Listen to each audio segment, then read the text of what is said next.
Olá, graça e paz. Nosso momento de reflexão de hoje, vivendo para algo maior. Eu quero compartilhar com os irmãos uma porção da palavra de Deus que está na segunda epístola de Pedro, capítulo por número 2, verso do 20 ao 22. 2 Pedro 2, 20 ao 22 diz assim: Sendo assim, se depois de fugir das corrupções do mundo, mediante o conhecimento do Senhor e Salvador Jesus Cristo, são uma vez mais influenciados e vencidos por elas, seu último estado tornou-se ainda pior do que o primeiro. Porque lhes teria sido melhor não haver conhecido o caminho da justiça, do que depois de conhecê-lo darem as costas ao santo mandamento que lhes havia sido concedido. 22. Dessa maneira, confirma neles quanto é verdadeiro o provérbio que diz: o cão volta ao seu próprio vômito, e mais a porca lavada volta a se remover-se na lama. Irmãos, quando nós olhamos para isso, para esse texto, nós podemos ver o quanto isso vai de encontro ao que temos vivenciado nas igrejas no último tempo, como nós temos visto isso, pessoas que não conseguem se firmar, não conseguem permanecer no primeiro amor, não conseguem, digamos assim, se sustentar na presença de Deus. Pessoas que ora, confessam a sua fé em Cristo, aparentemente abandonam suas práticas de pecado e começam a caminhar com Cristo, conhecem a palavra de Deus, passam a conhecer ela, passam a ser participantes dos dons celestiais e, por vezes, essa pessoa se afasta dos caminhos do Senhor, apostata da fé e volta às velhas práticas de pecado. Engraçado que quando nós olhamos para isso, nós temos muitas das vezes o costume de querer julgar essa atitude no sentido de achar que essa pessoa talvez tenha tido um motivo para poder ter se afastado. Muitas pessoas dizem, mas você não sabe o que aconteceu, fulano matou o outro, a palavra que foi dita matou fulano, fulano saiu da presença de Deus porque não aguentou, porque o pastor errou com ele, porque a igreja, a instituição o decepcionou. Irmãos, nada disso é justificativa para alguém sair da presença de Deus. Mudar de igreja, de ministério, em decorrência a algum ato que aconteceu, algum procedimento errado ou algum problema que a pessoa talvez não soube absorver é uma coisa. Agora, sair da presença de Deus é outra. O que eu quero colocar e quero pautar aqui nessa mensagem é justamente isso. Nós estamos falando de pessoas que abandonam a Cristo. Romanos vai dizer: o que poderá me afastar do amor de Deus? Nada. Nada. Não importa o que tenha acontecido, sempre há uma solução para todo tipo de problema.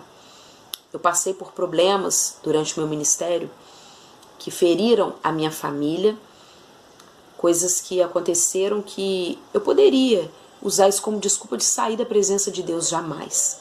Eu não saí nem da presença de Deus e nem saí do ministério enquanto Deus não me autorizou. O que eu quero dizer é que nós temos que fazer as coisas direcionadas por Deus.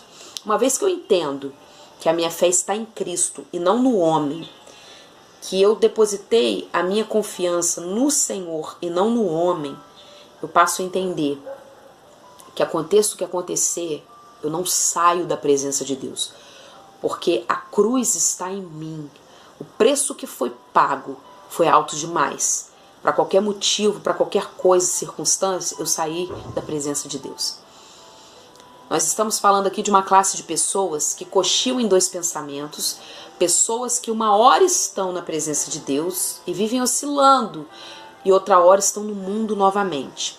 Nós estamos falando aqui de pessoas, como vai dizer que é o escritor aos Hebreus, Hebreus capítulo 6, no verso 4 ao 6, que vai dizer: ora, é impossível para aqueles que uma vez foram iluminados, experimentaram do dom celestial e se tornaram participantes do Espírito Santo e provaram os benefícios da palavra e os poderes que era a de vir, mas apostataram-se da fé. Sim, é impossível que tais pessoas sejam reconduzidas ao arrependimento, tendo em vista que contra si mesmos estão crucificando outra vez o Filho de Deus, e zombando publicamente dele. O que está dizendo aqui é justamente disso, dessas pessoas que ficam brincando com a graça, brincando com as coisas de Deus, que não conseguem se firmar porque na verdade nunca estiveram em Cristo. A verdade é essa, porque uma vez que eu estou em Cristo, nada me tira da presença dele novamente. Eu não estou dizendo de pecado, porque o cristão não é porque está em Cristo que ele está livre de pecar.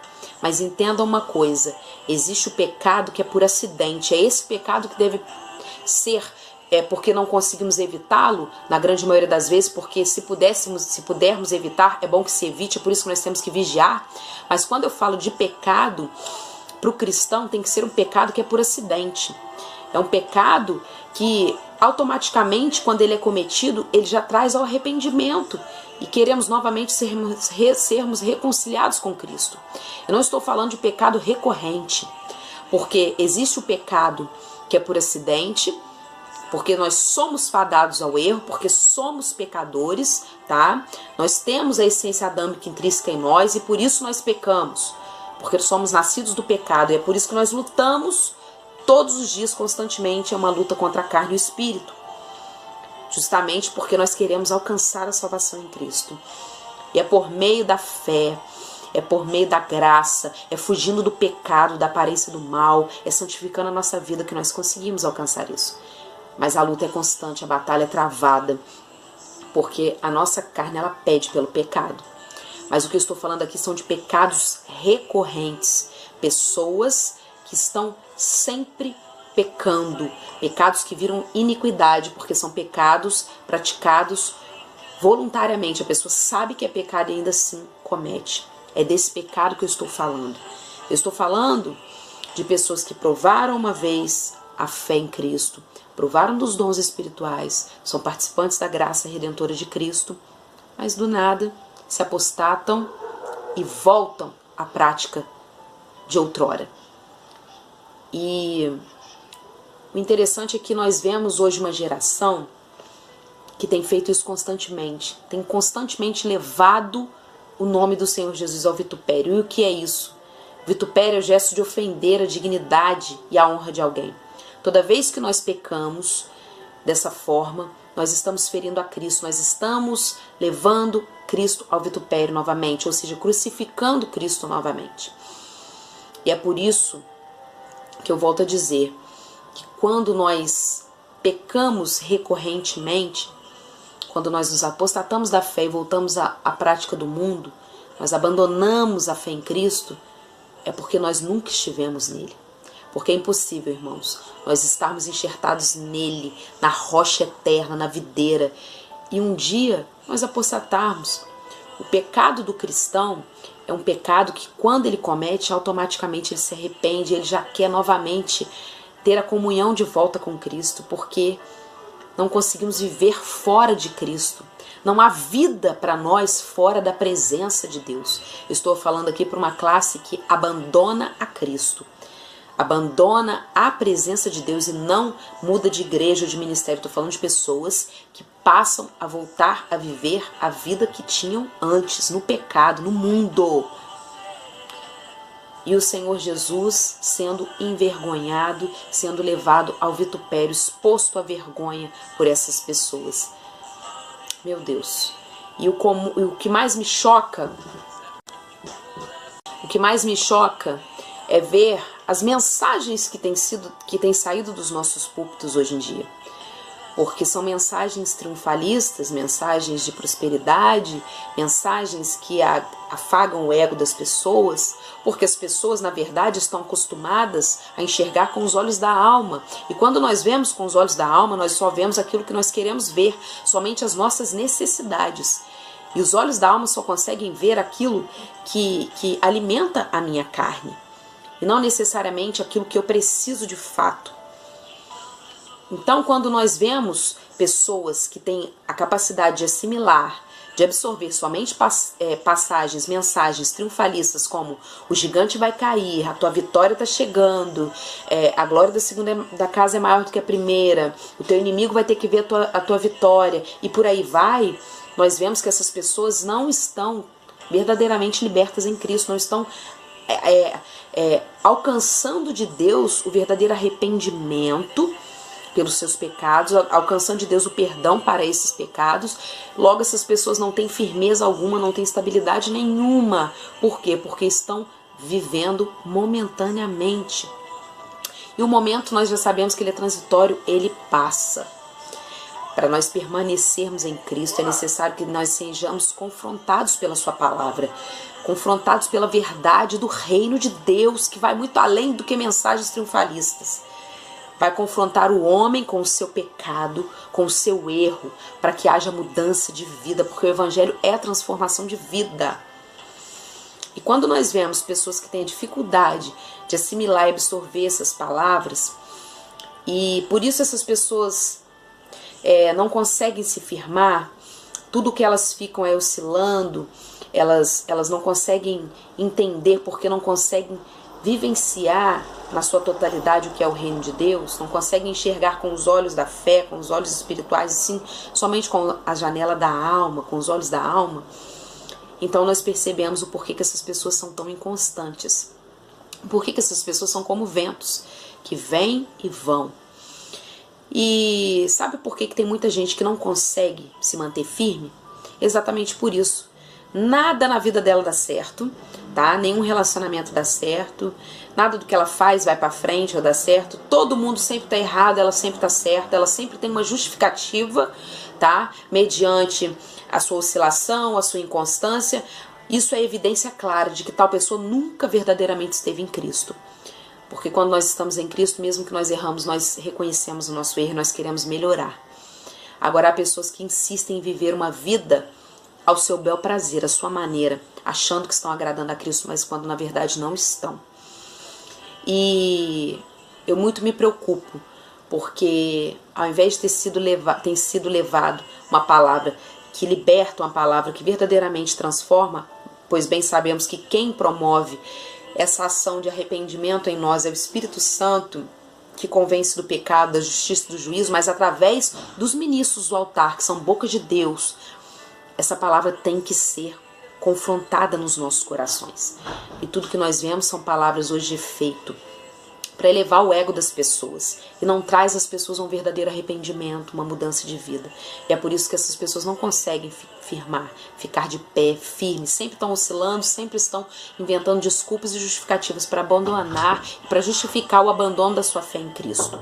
E tudo que nós vemos são pessoas se apostatando da fé, os cães voltando ao seu próprio vômito, como vai dizer a palavra de Deus. Em Tito também vai dizer, Tito 1,16, que aqueles que afirmam que conhecem a Deus, mas por meio de suas atitudes o negam, por isso são constituídos por abomináveis, insubordinados e desqualificados de qualquer boa obra. O que isso quer dizer? Quantas pessoas que afirmam ter Deus na vida, conhecer a Deus, mas as suas atitudes negam isso, a eficácia disso. O que é isso? A nossa vida, o nosso testemunho. A nossa vida, o nosso testemunho é a nossa maior pregação. E é por isso que tem muita gente subindo nos altares, pregando algo da qual elas mesmas não vivem. E a palavra do Senhor está sendo bem clara para nós. Cuidado. Cuidado. Cuidado com essas pessoas e cuidado para que você não seja um que venha se apostatar. 1 João 1, 6, 8 também vai dizer, se afirmamos que temos comunhão com Ele, mas caminhamos em trevas, somos mentirosos, não praticamos a verdade. Nós somos luz no mundo. O cristão tem que ser luz no mundo e não andar em trevas, tem que andar na luz, tem que ser luz. Irmãos, o meu apelo hoje, nessa mensagem, é que venhamos a rever os nossos conceitos, que venhamos a ficar firmados em Cristo, que é a rocha eterna, e que nada seja desculpa para nos afastar da sua presença. Nada venha nos afastar da presença de Cristo. Uma vez que eu estou firme na cruz do Calvário, que eu estou fixado na cruz, no amor dele, redentor, que foi transferido na cruz do Calvário através do seu sangue precioso derramado por mim, jamais eu posso me afastar dele. Eu não tenho vida fora dele. E quando eu entendo isso, eu permaneço fiel a ele, eu permaneço firme. Que Deus abençoe a sua vida, que você possa permanecer firme e constante na presença do Senhor. sem titubear e sem cochear em dois pensamentos. Que Deus lhe abençoe, em nome de Jesus.